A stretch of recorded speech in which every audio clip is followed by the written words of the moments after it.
찬송가 315장입니다. 좀 작게 부릅시다. 요청을 했으니까.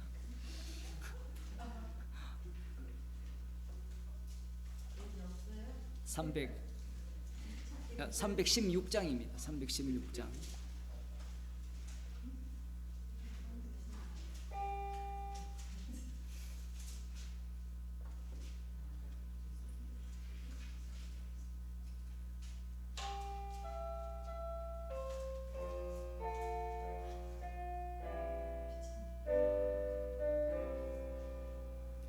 목마른 자들아 다 이리 오라.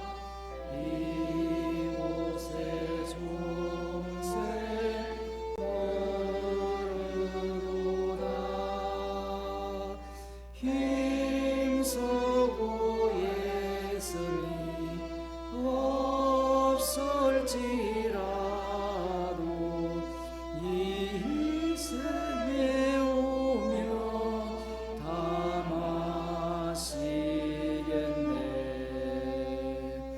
이 셈에 나는 물 강같이 흘러 온 천하 만국에 다 통하네. 빈부나 귀천이 분별이 없이 다 와서 쉬고 또 마시겠네. 신기한 샘물을 마신 자마다 목 다시 가라지 아니하고 속에서 솟아나 생수가 되어 영원히 솟아 늘 풍성하리. 이 샘의 이름은 생명의 샘물, 저수정 빛같이 늘 맑도다. 어린 양 보좌가 근원이 되어 10명 수셈이 늘 그치잖네. 하나님 말씀 이사야 12장 1절에서 6절 말씀을 보겠습니다. 구약 성경 980쪽입니다. 이사야 12장 1절에서 6절 말씀 제가 읽어드리겠습니다. 그날에 네가 말하기를 여호와여 주께서 전에는 내게 노하셨사오나 이제는 그 노가 쉬었고 또 나를 안위하시오니 내가 주께 감사하겠나이다 할 것이니라. 보라, 하나님은 나의 구원이시라. 내가 의뢰하고 두려움이 없으리니 주 여호와는 나의 힘이시며 나의 노래시며 나의 구원이심이라. 그러므로 너희가 기쁨으로 구원의 우물들에서 물을 기르리로다. 그날에 너희가 또 말하기를 여호와께 감사하라. 그 이름을 부르며 그 행하심을 만국 중에 선포하며 그 이름이 높다 하라. 여호와를 찬송할 것은 극히 아름다운 일을 하셨음이니 온 세계에 알게 할지어다. 시온의 거민아 소리를 높여 부르라. 이스라엘의 거룩하신 자가 너희 중에서 크심이니라 할 것이니라. 아멘. 그 날이죠. 그날은 이스라엘의 구원되는 날, 애굽에서 나오던 날과 같은 그러한 큰 사건을 통하여서 이스라엘이 구원받는 날. 그날에 이스라엘이 말하기를 주께서 전에 내게 노하셨으나 이제는 그가 그 노가 쉬었고 또 나를 아니하시오니 내가 주께 감사하겠나이다 할 것입니다. 노가 끝났다라는 거예요. 노가 끝났기 때문에 이제는 기뻐하고 찬송할 때라는 겁니다. 그래서 2절에 보면 보라 하나님은 나의 구원이시라 내가 의뢰하고 두려움이 없으리니 주 여호와는 나의 힘이시며 나의 노래시며 나의 구원이십니다. 여호와가 나의 힘이시고 나의 노래고 나의 구원이다. 이러한 상태를 어떤 상태로 생각하겠습니까? 이 범죄함으로 인하여서 하나님의 진노를 당하고 멸망을 당한 상태에서 여호와께서 힘이 되셔서 구원이 되신다면 나의 현재 형편은 어떠한 형편이 될 것이냐라는 거예요. 이 구약을 볼 때 항상 유대인들 입장, 남은 자 유대인들의 입장에서 먼저 봐야 되는 이유가 거기에 있습니다. 그걸 빼버리면 엉터리 해석이 돼요. 그 유대인들 입장에서 말씀대로 해석을 하게 되면 이제 구원이 되었으니까 이 노래 요즘도 많이 하잖아요. 여호와는 나의 구원이시요 나의 힘이시요 나의 노래시며 나의 기쁨이시요 노래를 다 부르잖아요. 어떨 때 이런 기쁨의 노래를 부릅니까? 구원이 되었을 때. 그럼 어떤 구원이냐? 어떤 구원? 어떤 구원이냐면 지금 이사야에서는 실질적으로 물리적 구원을 이야기를 해요. 물리적 구원을 왜 계속해서 말씀하시느냐 하면 근본적으로는 물리적인 이 범죄처럼 보일지 모르지만 선악과를 따먹었을 때 정령 죽으리라는 이 죽음의 의미가 물리적인 의미로서도 이 죽음도 포함이 되지만 그 물리적인 죽음을 뛰어넘는 죽음을 말씀을 하시거든요. 구원이라 했을 때 물리적인 구원을 분명히 말씀하셨다면 이 구원이 도달했을 때는 물리적 구원이 일어나야 된다라는 게 우리들의 논리예요. 유대인들의 논리입니다. 그게 말씀대로 보는 거예요. 이러한 생각들이 오늘날 예수님을 믿는다고 하는 자들이 똑같이 갖고 있는 겁니다. 주님의 나라 이번에 자유통일 무슨 당이죠? 쫄딱 망했잖아요. 정광훈이는 부자가 됐을지 몰라요.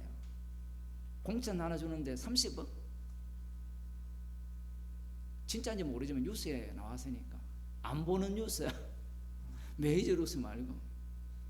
그 인터뷰까지 다 나왔거든요. 정광훈이가 그 말한 거 다 나왔어요. 다 그렇게 한대. 3억인지 30억인지 모르지만. 공천 몇 번까지 줬어요? 비례. 그럼 그건 뭐 잘 모르죠. 3억 곱하기 10명 하면 30억이고. 그게 30억이라면 얼마예요 도대체? 사이언 톨로지? 톰 행커스가 믿는 사이언스 톨로지? 혹시 아세요? 그 종교는요, 그 입문할 때 1억입니다. 입문할 때 1억. 그게 톰 크루즈입니까? 톰 크루즈가 3,600억을 거기 헌금을 했거든요. 6단계까지가 있는데 1단계가 1억입니다. 우리나라에도 한 2,000명인가 있대요. 그 1단계에 들어가는데 1억이니까 2,000명이라는 그 사람들이 1억씩을 다 냈다라는 거거든요. 웃을 일이 허경영 그 인간이 지업에 들어가는데 그 얼마예요? 500만 원? 전부 다 관심이 없으니까 생각. 하늘궁 들어가는데 입장료 얼마라 그랬어요? 500만 원인가?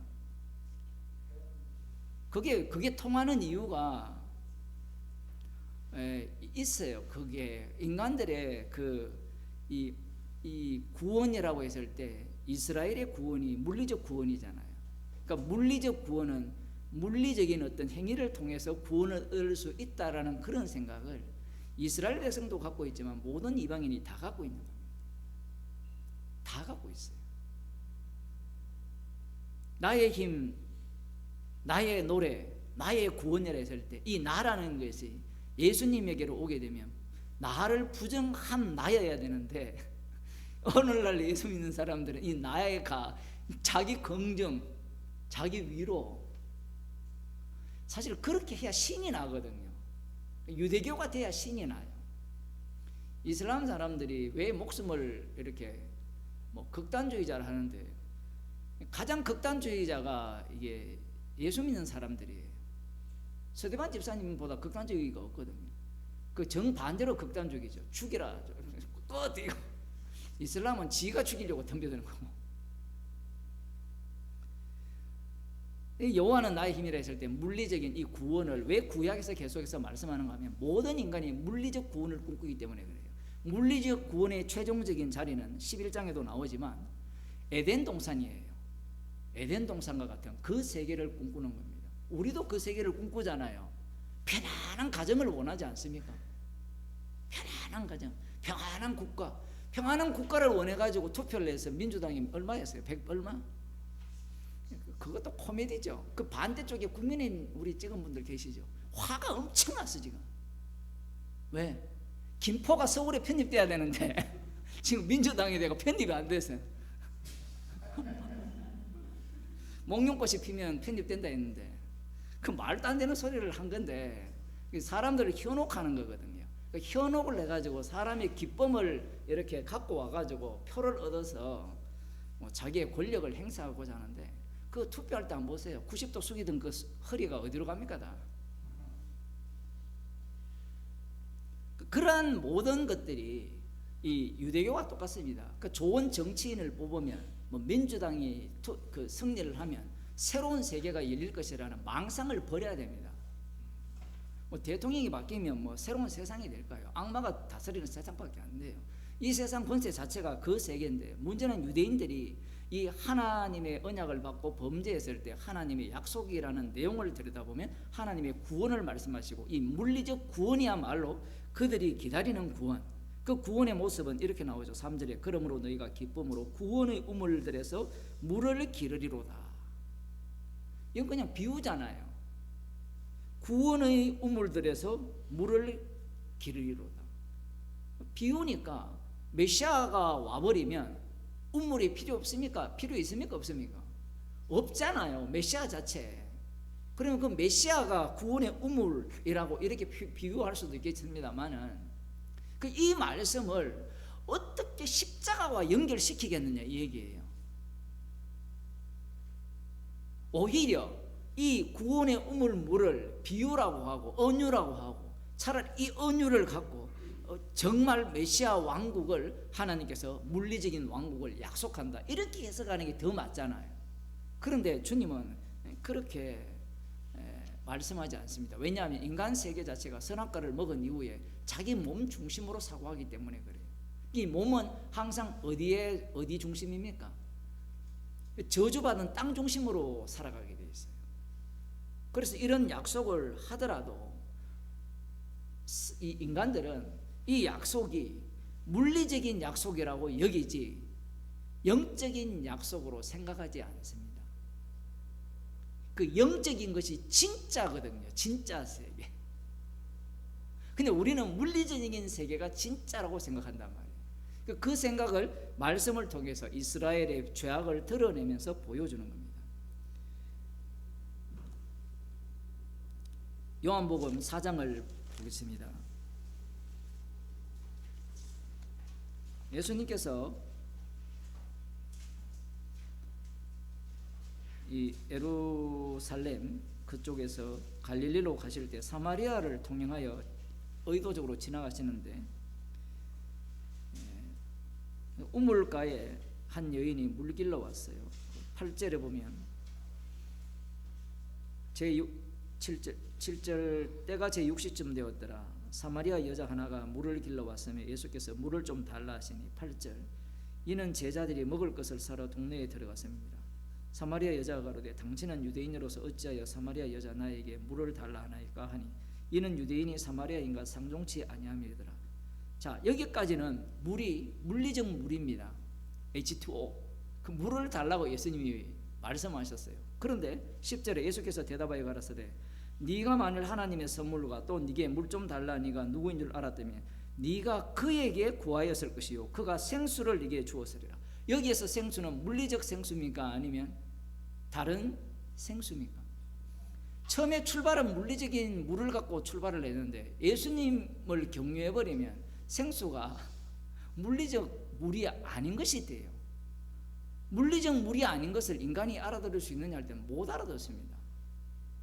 생수가 뭡니까? 우리는 예수님이 생수를 주시는 분, 뭐 생수의 근원이다, 뭐 이렇게 이야기를 하지만 이 생수가 어떤 모양을 띠고 나타나느냐 할 때는 육에 속한 사람들은 도무지 알아차릴 길이 없는 겁니다. 이 구원의 우물물에서 물을 기르리라 하는데 우리가 알아서 기를 수 있는 물이냐 하면 야곱의 우물물은 이 여인이 기를 수 있어요. 길러서 예수님께 대접할 수도 있습니다. 그런데 예수님이 주시는 생수는 인간이 기를 수가 없어요. 네가 만일에 물 좀 달라 네가 누군 줄 알았다면 그에게 구하였을 것이요. 물을 구하였다는 거꾸로 이 이사야 12장에 나오는 그 당사자, 물을 주시는 분, 그가 너에게 생수를 주었을 것이라고 말씀을 하시니까 여자가 뭐라고 하는가 하면 주여 물길을 걸을 도 없고 이 우물은 깊은데 어디서 이 생수를 얻겠습니까? 왜 이 여자가 이런 말을 하느냐 하면 이게 정상적인 사고예요. 그러니까 니고데모랑 똑같아요. 사고가 철저하게 사람다운 겁니다. 그러니까 예수님만이 사람답지 않는 겁니다. 사람답지 않고 이 여인은 생수를 준다니까 우물물은 깊은데 두레박도 없는데 도대체 무슨 수로 물을 주겠느냐 이 얘기예요. 우리 조상 야곱이 이 우물을 우리에게 주었고 또 여기서 자기와 자기 아들들과 짐승이 다 먹었으니 당신이 야곱보다 더 크니까 새로운 우물을 더 파주겠느냐. 그러니까 육적 생각을 밖에 못하는 겁니다. 그런데 이 육적 생각을 갖고 하는 이 질문 자체가 예수님이 야곱보다 큰 분임을 증거하는 거예요. 그 야곱 언약의 완성이 예수님이거든요. 예수께서 대답하여 가라사대 이 물을 먹는 자마다 다시 목마르리와 내가 주는 물을 먹는 자는 영원히 목마르지 아니하리니 나의 주는 물은 그 속에서 솟아나는 영생하도록 솟아나는 샘물이 되리라. 우리가 낮에도 물을 마셨잖아요. 식사를 하시고 그 물은 목말라요. 저도 지금 목마르는데 예수님이 주시는 물은 영원히 목마르지 않는다라는 거예요. 자, 여기서 질문 하나 해봅시다. 여러분, 영원히 목마르지 않습니까? 야, 이런 질문하면 당황스럽죠. 사람들의 문제가 뭐냐면 그러면 목마르지 않습니다 이 얘기하고 싶잖아요. 성도는 말씀 속에 들어가면 죄인이 돼요. 근데 사람들은 정답을 원하기 때문에 예수님이 주는 물을 먹는 자는 영원히 목마르지 않는다 이렇게 하니까 예를 들어 구원파들이 와가지고 당신 성경대로 믿으면 목마릅니까? 목 안 마릅니까? 안 마릅니다. 우겨도 목마르거든요 사실은. 왜냐하면 내가 아무리 확신을 하더라도 이 몸이 나를 내버려 두지 않습니다. 그 확신이 영원합니까? 예? 운전하고 가다가 옆에 확 들어오면 어떻습니까? 여러분들은 다 천사지만 뭐 영원히 목마르지 않는 생수는 어디로 갔어요? 그러니까 논리가 그렇게 되는 거예요. 그러니까 이 이단들이 사이비들이 이런 말씀을 갖고 장난을 치는 거예요. 예수님의 말씀을 못 알아듣는 겁니다. 영원히 목마르지 않으리라 이 말씀이 우리에게는 나타날 때는 그 영원성이 십자가에서 다 이루심이 나타날 때는 깜빡깜빡이에요. 주파수처럼 깜빡깜빡이면서 죄인 중에 개수로 드러나는 거예요. 어떤 사건과 직면하지 않으면, 어떤 사태와 직면하지 않으면 십자가 사건 속으로 합류하지 못해요. 인간은. 그 지식은 가능한데 그 지식 체계가 지식은 구원을 못 해주거든요. 그러니까 주님이 먼저 알려주신 그 지식이, 복음의 지식이 실제로 사건 속으로 우리를 집어넣는 거예요. 이 여인도 마찬가지입니다. 영원히 목마르지 않는다니까 더 이상 물을 안 마셨어요. 계속 물을 마시면서 진짜 영원히 목마르지 않는 물을 마신 의미가 무엇인지를 깨닫게 되는 거예요. 예수님은 대화를 하려고 하는 분이 아니에요. 우리는 사람들과 대화를 해서 복음을 전해서 구원을 얻게 하려고 하고 사람을 이해시키고 설득하려고 하잖아요. 사람들은 그런 걸 원하거든요. 많이 배운 사람들은 설교를 고급스럽게 하기를 원하고, 못 배운 사람들은 알아듣는 언어를 해달라 하거든요. 자기 수준에서. 근데 예수님은 많이 배운 니고데모나 이 여인도 많이 배웠죠. 성경을 빠삭하게 다 알고 있으니까. 상대를 대화 상대로 안 봐요. 대화 상대를 안 보는데 왜 대화를 하시냐면 예수님의 말씀은 다 자기 이야기이기 때문에 그래요. 자기 증거를 하는 차원에서 이 여인을 끌고 들어오는 거예요. 그게 이제 사도 바울이 이렇게 표현하거든요. 나의 나된 것은. 예수님은 이렇게 해요. 헬라어로 에고 에이미, 나는 나다, 이렇게 자기를 소개하는데, 사도 바울은 나는 이게 없어요. 주어가 없어요. 주님이 만드신 결과물로서의 나를 이야기를 해요. 그게 성도거든요. 이 여인도 마찬가지입니다. 영생하도록 솟아라는 샘물이 되리라. 나의 주는 물은. 그 샘물이 되는 방식은 어떤 방식이냐? 죄인으로 드러나는 거예요. 죄인으로 드러나면서 이 여인은 예수님을 자랑하는 현장으로 달려갑니다. 달려갈 때 물 길러 왔던 그 두레박입니까? 그걸 던져버리고 자랑을 하는데, 예수님을 소개를 하는데 무슨 얘기를 합니까? 동네에 가서 내가 한 일을 고한 사람을 보라라는 거예요. 이야, 이거 진짜 만만치 않죠? 여러분들이 이 본문 많이 들었잖아요. 남편이 몇 명입니까? 그럼 동네에서 완전히 비웃음거리잖아요. 그 비웃음을 노골적으로 이야기하면서 이 죄를 용서하신 분을 자랑하는 거예요. 그게 영생하도록 솟아라는 샘물이 된 현장이에요. 더 놀라운 것은 이 사마리아 그 사람들이 그 여인에게 하는 말이 더 놀랍죠.